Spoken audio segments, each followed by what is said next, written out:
पहलगाम हल्ल्याच्या पार्श्वभूमीवर आज जम्मू काश्मीरमध्ये विधानसभेचं विशेष अधिवेशन बोलवण्यात आले। थेट जाऊयात। हमले हमारे माजी का एक हिस्सा है। They are part of our past।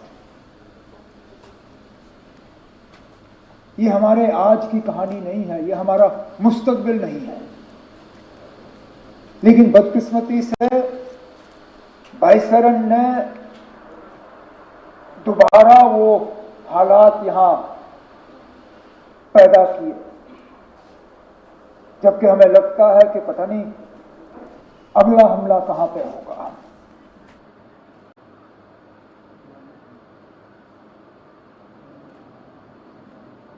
मैं अपनी जगह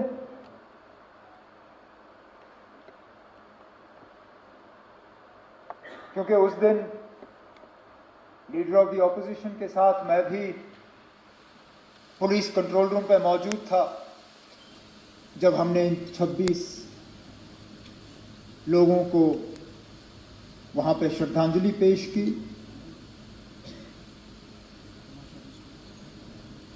मेरे पास अल्फाज नहीं थे कि मैं क्या कह के उनके घर वालों से माफी मांगूं।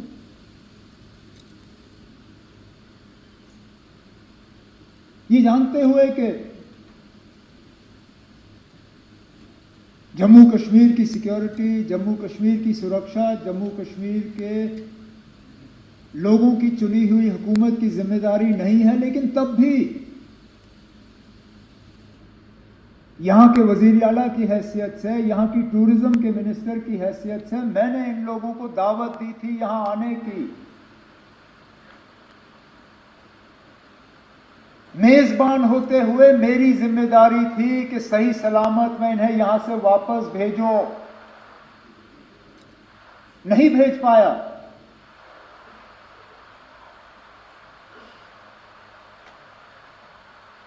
और माफी मांगने के अल्फाज नहीं थे।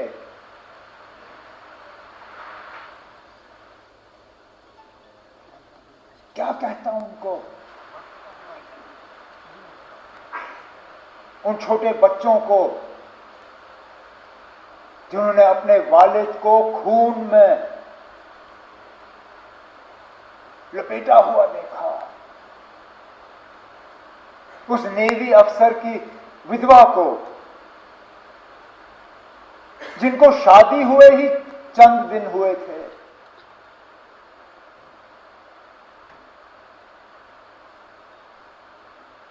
मुझे एक दो आए, मुझे कहा हमारा कसूर क्या था, हम पहली मर्तबा कश्मीर आए थे छुट्टी मनाने के लिए,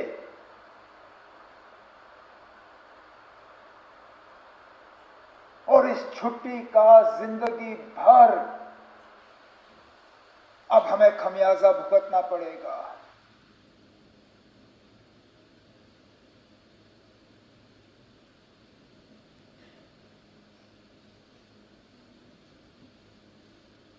जिन लोगों ने ये किया, कहने के लिए तो वो कहते हैं कि हमारी भलाई के लिए किया, लेकिन क्या हमने उनसे कहा था कि हम ये चाहते हैं? क्या हमने उनसे कहा था कि हमारे नाम में आप इन 26 लोगों को कब्र में बंद करके यहां से वापस भेजें? क्या हमारी इसमें कोई मंजूरी थी? क्या यह हमारी इजाजत से हुआ? हम में से कोई इस हमले के साथ नहीं है। इस हमले ने हमें अंदर से खोखला किया, लेकिन इस हमले ने, क्योंकि हर खराबी में कहीं ना कहीं हमें कोई रोशनी की किरण ढूंढने की कोशिश करनी चाहिए। बहुत मुश्किल है इन हालात में वो रोशनी ढूंढना, लेकिन स्पीकर साहब पहली मर्तबा 26 साल में मैंने जम्मू कश्मीर में किसी हमले के बाद लोगों को इस तरह बाहर आते हुए नहीं देखा। कठुआ से लेके कुपवारा तक शायद ही कोई शहर या गांव ऐसा जहां लोगों ने बाहर आके इस हमले की मजम्मत नहीं की, कहा कि ये मेरे नाम में नहीं हुआ, नॉट इन माय नेम। ये आपने जिसके लिए भी किया हो, मेरे लिए नहीं किया। और ये लोगों का बाहर आना, इसमें हम में से किसी का हाथ नहीं है। हुकूमत ये कहे कि हमने कराया, कोई और ये कहे हमने कराया, कोई नहीं ना। हम भी इस गाड़ी पे चढ़े, हमने इस गाड़ी पे सवारी की, लेकिन गाड़ी चलाई हमने नहीं। ये लोगों ने खुद गाड़ी बना के इस पे सवार होके जुलूस निकाले, नारे दिए, बैनर बनाए, मोमबत्तियां जलाई, ये कहने के लिए कि हम इस हमले के साथ नहीं हैं।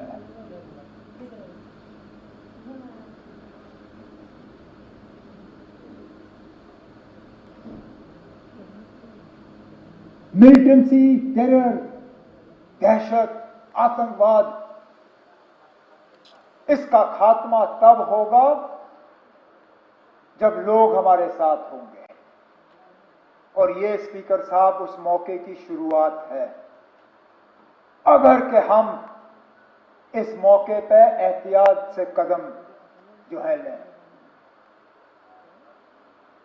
हमारे तरफ से कोई ऐसा कदम नहीं उठना चाहिए जिससे कि हम लोगों को अपने से दूर करें।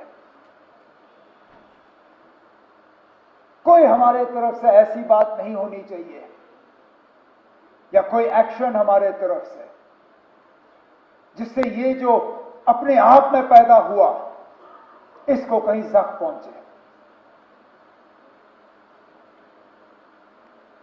क्योंकि सही कहा सजाद ने, हम बंदूक के जरिए मिलिटेंसी को कंट्रोल कर सकते हैं, उसको खत्म नहीं कर सकते। खत्म तब होगा जब लोग हमारे साथ होंगे। और आज लगता है कि लोग अब वहां तक पहुंच रहे हैं। स्पीकर साहब, मस्जिदों में जुमा नमाज से पहले 2-2 मिनट की खामोशी इख्तियार की गई। जामा मस्जिद श्रीनगर, ये शायद बाकी मुल्क में लोग इतना इस चीज को समझेंगे नहीं। आप और मैं समझते हैं ना। हम समझते हैं किसी हमले के बाद उस मस्जिद में 2 मिनट की खामोशी का मतलब क्या है।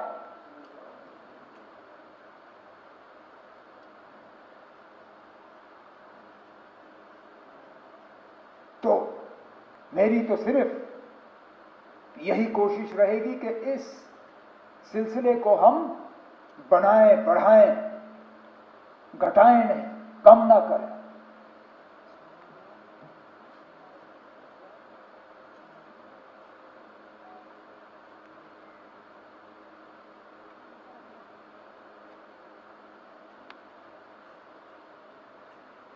आपतनार के उस नौजवान आदिल के बारे में क्या कहें।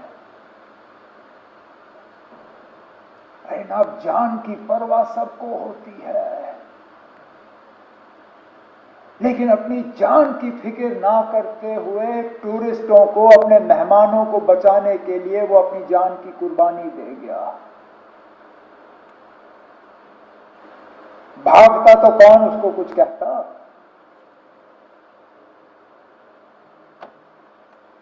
भागने के बजाय खतरे की तरफ गया। इस तरह के और मिसाल हैं जिनके बारे में आज हम सुनना शुरू कर रहे हैं। जो टूरिस्ट वहां से निकले, उन्होंने अब जिक्र करना शुरू किया। किसी एक ने वहां लोकल पोनी वाले को कहा कि मेरी बीवी और बच्चे को ले जाओ, इनको बचाओ, मुझे यहां छोड़ दो। और उसने कहा मैं ना आपकी बीवी को कुछ होने दूंगा, ना आपके बच्चे को कुछ होने दूंगा, ना आपको कुछ होने दूंगा। इनको कुछ होने से पहले इनको मेरे ऊपर से गुजरना होगा। और छुपा के उनको सलामत रखा। जख्मियों को अपने कंधों पे पहाड़ से नीचे उतार के अस्पताल एम्बुलेंस तक पहुंचाया।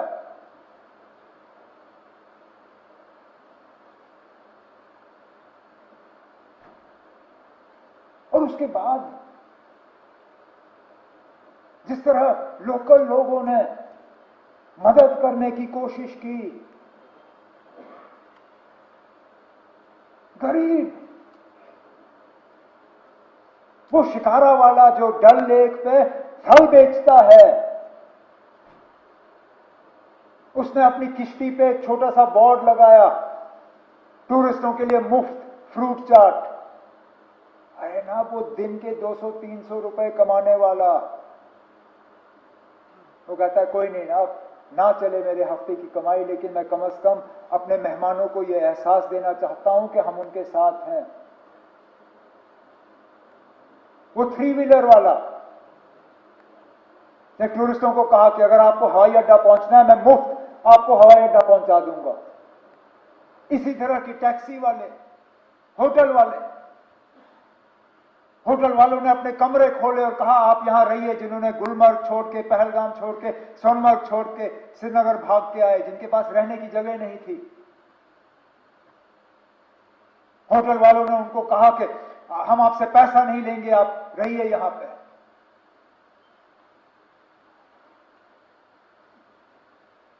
मैं सलाम करता हूं।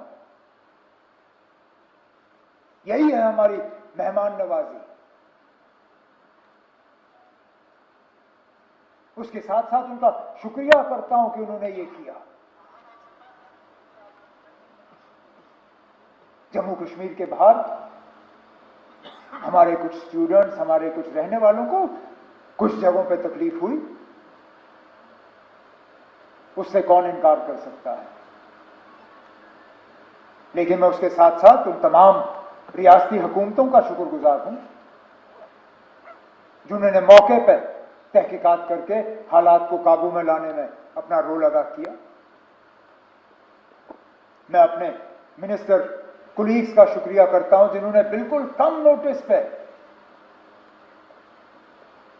जगह जगह गए। कोई शिमला, कोई लखनऊ, कोई देहरादून, कोई बंबई, कोई चंडीगढ़। वहां की हुकूमतों का मैं शुक्रिया करूंगा कि इनसे मिलने के बाद इन्होंने मीटिंगें ऑर्गेनाइज की। हम अपने तरफ से एक सिस्टम जो है वो तैयार करना चाहते हैं, सोशल मीडिया और व्हाट्सएप वगैरह का इस्तेमाल करते हुए, ताकि एक नोडल पॉइंट हमें मिले। हम तो चाहेंगे कि इस तरह के हालात ना हो, लेकिन इक्का दुक्का अगर कहीं हो जाए तो बच्चियों के पास, दूसरों के पास एक जगह होनी चाहिए जहां पे वो इन चीजों को दर्ज कर सकें। उसके लिए हम तैयारी कर रहे हैं।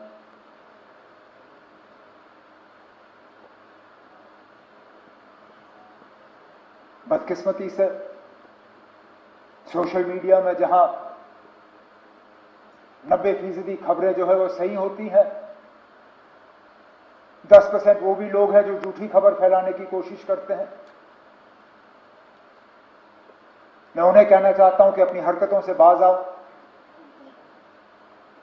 जब ये लोग झूठी खबरें फैलाते हैं तो जिन पे असली ये मुश्किल का जो उनको सामना करना पड़ता है, उनको भी फिर जो है इस झूठी खबर का खमियाजा भुगतना पड़ता है। तो हम इन झूठी खबरों को बर्दाश्त नहीं करेंगे।